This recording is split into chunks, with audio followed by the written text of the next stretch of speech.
করে যাচ্ছেন।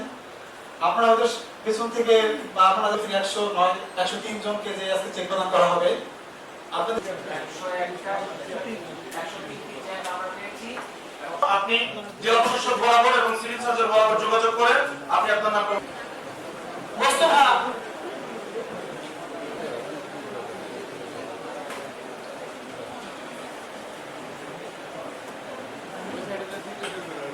আমরা আপনাদের কাছ থেকে একজনকে শুনবো এবং যারা এই প্রক্রিয়া সদস্য সঙ্গে আপনাদের যারা নেতৃত্ব দিচ্ছে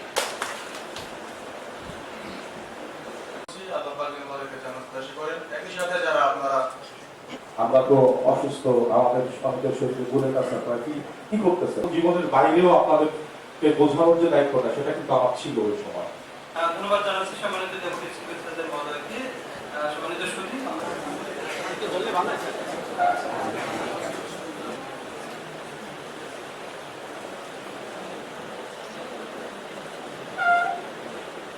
ভাবলাম হয়তো পুলিশ আমাদের ছত্রভঙ্গ করার জন্য একটা ভয় দেওয়ার জন্য আগাচ্ছে। তো ওই সাহস নিয়ে এতটা কল্পনাও করিনি যে আমার দেশে আমার টাকায় ট্যাক্স দেওয়া এই পুলিশ আমার দিকে বন্দুক কাটবে।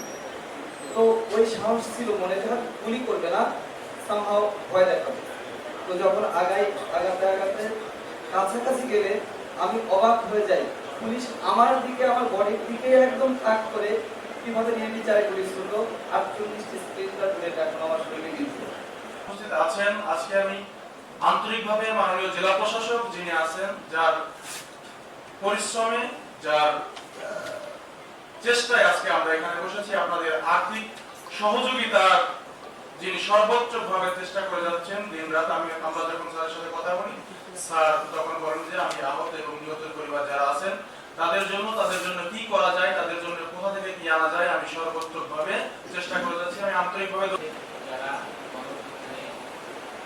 সর্বোচ্চ ত্যাগ করেছে তাদের ত্যাগকে যেন আমরা দেখেছেন যে আমাদের জাতির শ্রেষ্ঠ সন্তান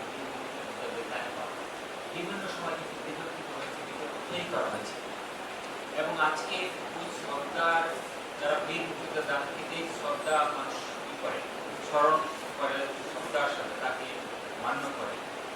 পরক্ষণে যদি মনে করে কয়েক বছর পরে সে ছিল না, সে ভুয়া মুক্তিযোদ্ধা, তাদের শ্রদ্ধার জায়গা থেকে তাকে একেবারে জমিতে খায় অবলম্বন, সেটা আসলে আমরা বলবো আমাদের যে তালিকাটা এটা সবেমাত্র শুরু হয়েছে। যেহেতু শুরু থাকলে অনেক দৃঢ় কাজ করা যায়। আমরা যেন এই জুলাই আগস্ট অভ্যুত্থানে যারা আত্মনিবেদন যাদের ছিল তাদের থেকে যেন কখনোই আমরা কলঙ্কিত না করি। এই ছোট্ট একটি স্বার্থের জন্য